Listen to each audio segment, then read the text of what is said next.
Israel और Iran में हो रहे युद्ध को लेकर सूबे के मुखिया योगी आदित्यनाथ की वहां के श्रमिकों पर नजर लगातार बनी हुई है। योगी सरकार हाई अलर्ट पर है। तेल अवीव स्थित भारतीय दूतावास से सीधा समन्वय स्थापित किया जा रहा है और 24/7 हेल्पलाइन भी जारी की गई है। हर श्रमिक की सुरक्षा प्राथमिकता है। मध्य पूर्व में बढ़ते तनाव के बीच इजरायल में कार्यरत उत्तर प्रदेश के 6004 निर्माण श्रमिक पूरी तरीके से सुरक्षित हैं।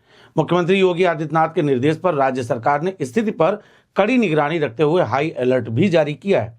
शासन स्तर से यह स्पष्ट किया गया है कि सभी श्रमिकों के कुशलक्षेम की नियमित समीक्षा भी की जा रही और किसी भी आपात स्थिति से निपटने के लिए पूरी तैयारी भी है। ये सभी श्रमिक वर्ष 2024 में नेशनल स्किल डेवलपमेंट कॉरपोरेशन और इजरायल की सरकारी संस्था population immigration and border authority के माध्यम से चयनित होकर विभिन्न निर्माण परियोजनाओं में कार्यरत हैं। दूतावास से लगातार संपर्क है, स्थिति भी नियंत्रण में है। तेल अवीव स्थित एम्बेसी ऑफ इंडिया तेल अवीव द्वारा जारी एडवाइजरी में भारतीय नागरिकों को सतर्क रहने, स्थानीय प्रशासन के निर्देशों का पालन करने और अनावश्यक आवागमन से बचने की भी सलाह दी गई है। प्रमुख सचिव श्रम एवं सेवायोजन डॉक्टर MK ने इजरायल में भारत के राजदूत JP सिंह से दूरभाष पर वार्ता भी की है। राजदूत ने भरोसा दिलाया है कि स्थिति पूरी तरीके से नियंत्रण में है और दूतावास सभी भारतीय श्रमिकों के निरंतर संपर्क में है। प्रथम सचिव डॉक्टर गारिका तेजेश्वर ने भी जानकारी दी कि अधिकांश इमारतों में सुरक्षा शेल्टर उपलब्ध हैं तथा श्रमिकों को सुरक्षित स्थानों पर रहने के स्पष्ट निर्देश दिए गए हैं। सरकार की प्राथमिकता है कि हर श्रमिक को कैसे भी सुरक्षित रखा जाए। श्रम एवं सेवायोजन मंत्री अनिल राजभर ने श्रमिकों और उनके परिजनों को आश्वस्त करते हुए कहा कि उत्तर प्रदेश सरकार अपने हर श्रमिक के साथ मजबूती से खड़ी है। विभाग NSDC और भारतीय दूतावास के साथ लगातार समन्वय बनाए हुए है ताकि किसी भी परिस्थिति में तत्काल सहायता उपलब्ध कराई जा सके।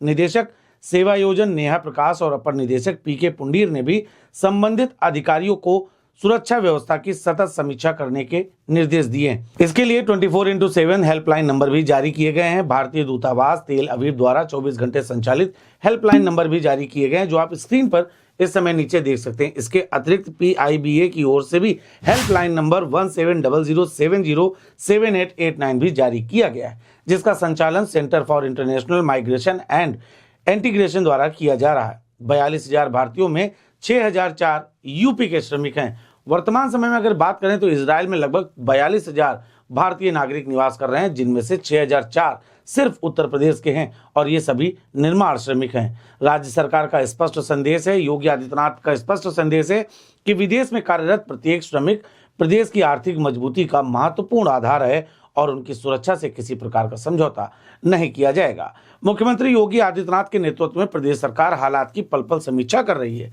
किसी भी आपात स्थिति में त्वरित कार्रवाई सुनिश्चित की जाएगी और श्रमिकों व उनके परिवारों को हर संभव सहायता भी उपलब्ध कराई जाएगी, ये कहना है उत्तर प्रदेश की योगी सरकार का। बहरहाल जिस तरीके से इजरायल और ईरान के बीच में भयंकर संग्राम छिड़ा हुआ है, इसके बाद लोगों के बीच में सिर्फ और सिर्फ यही चिंता सबसे ज्यादा सताई जा रही थी कि उत्तर प्रदेश से गए श्रमिकों की सुरक्षा का क्या होगा। बहरहाल इस पर सरकार ने अपना मंतव्य स्पष्ट कर दिया है। सरकार का साफ तौर पर कहना है कि इजरायल में रह रहे प्रत्येक भारतवासी, प्रत्येक उत्तर प्रदेशवासी की सुरक्षा की जिम्मेदारी सरकार की है।